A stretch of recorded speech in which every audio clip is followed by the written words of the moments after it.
Ah,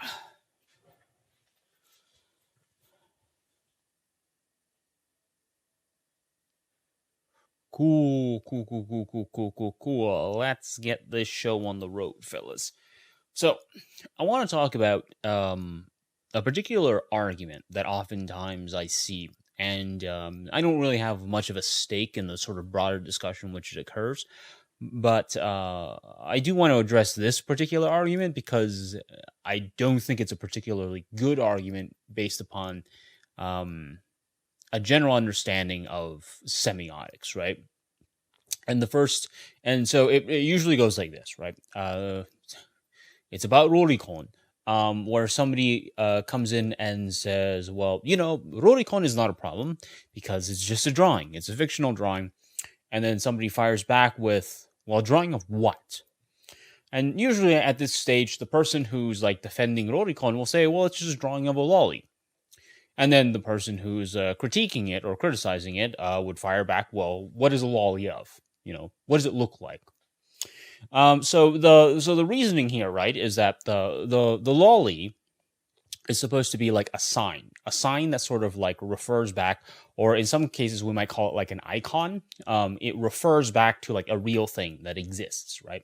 And that is child. And in this case, the problem, of course, is that in referring back to the child, it in effect makes a statement about what should be in effect.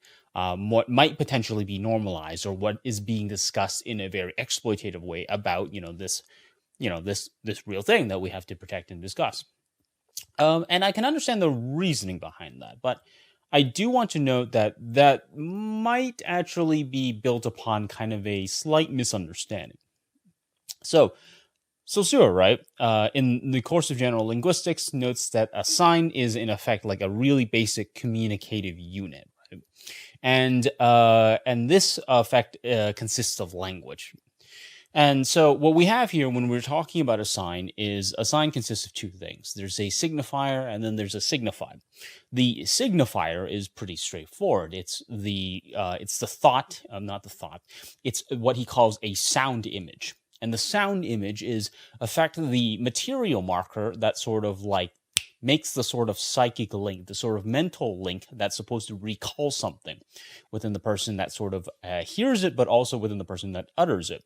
So we might think of it in the context of, like, say, the sound cat. So the ka, a, te, really awkward there, but the actual sounds themselves, or seeing the actual words cat written out in that style or in that sense, would, for somebody who would understand that, mark to something. Now, of course, the question is, what is it marking? So this is where we get into the concept of the signify. Now, the signify, in this sense, is the concept. It's the concept that is drawn from the sort of cultural. It's the sort of cultural area that sort of this discussion occurs. And this concept is really important because it is fundamentally a concept. Now, this is a really important distinction. So when we're talking about a cat, when I say the word cat, and I say, okay, well, think of a cat, you're not actually thinking of an actual cat. You're thinking of the concept of a cat. And this is actually really an important distinction. Now, you might be thinking of real cats. You might be thinking of, say, Maru from Mugu Mogu, or you might be thinking of the cats from the guy who like goes around like, pets cats and all that kind of stuff, right? But you're not thinking of an actual cat. You can't think of an actual cat. It's all mental. You're thinking of concepts that link to animals that we would then call cats. Why is this important? Why is this important to the sort of discussion about Rorikon and children, right? When we're talking about something that refers to something else, we actually have to be able to clearly make that mental connection, because the signified is not an actual thing. In fact, in Saussure, he actually does he does talk about like real things, and they're called referent objects. Signs, he says, actually don't actually refer directly to a referent object. They refer to concepts, And these concepts may or may not be tied in some iconic senses to a referent object, but they don't necessarily have to be. Terrorism, for instance, is one such really important referent object. For instance, you may say, this is an act of terrorism, and somebody might think of, say, 9/11, or it brings up perhaps maybe the images of, Al Qaeda and all that kind of stuff, right? But to the people who might see Al Qaeda as a hero, the word terrorism, in effect, doesn't conjure that. So in this so in this context, what is being recalled is really important because the concept actually has no real connection to a distinct material object that is unbreakable. It's incredibly sort of fluid. And this is important to lolicon because when you say, well, this reminds me of a lolly, you actually have to prove that for the people who are into lollies and talking about lollies, that when they're using the word lolly, even if it might look like a child, is it actually referring to the referent object that is called the child, that we would call the child? And this is an important distinction because you are in effect saying that this connection does exist. And to make that connection now, you have to provide evidence that linkage actually works. You can't actually just say, well, it looks like a child, therefore it is a child, because it doesn't actually work that way. It reminds me of actually the case, you might think of the case, for instance, from 1971, which is the Iraqi poison grain incident, where they had a bunch of bags of poisoned rice, and to sort of warn the farmers, they put the skull and crossbones on it. So it's like, no, this is dangerous. You're going to die, et cetera, et cetera. The skull and crossbones, right, seems like a very universal symbol. It's a skeleton, it's a skull. It might lead to something. But it had effectively no meaning to the farmers who then ate and got poisoned. So in this context, we can't take for granted what the concept and its referent ties are. You can't do that.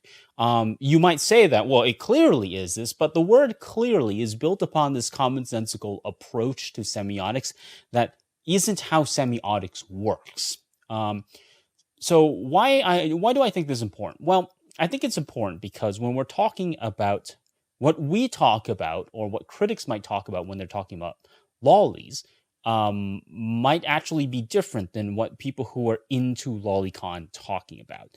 And so what I mean by this is that the concept that's being conjured, the signified, are different between these two individuals, the critic and the defendant, or the critic and the enjoyer or something. And thus, as a result, it is important, vitally important, to ensure that you are actually talking about the same thing. The lolly to one person can be very different in terms of a lolly to another person. For one, it could signify an actual child, but for the other, it could signify a completely different concept, something completely different that actually has no bearing whatsoever, no bearing in a semiotic sense, to the referent object that we know as the child. I'm sorry, I had to make one cut. I had to make one cut because I had a much longer argument that was completely nonsensical. So, does this necessarily mean that, you can't use this argument? I don't know. I think there are ways you can still kind of critique lolicon, especially from the perspective of perhaps performance. But it's not my argument to give to you. You guys got to do your own homework, right? And I think you can actually critique lolicon. I think there are many vantage points in which you can critique lolicon.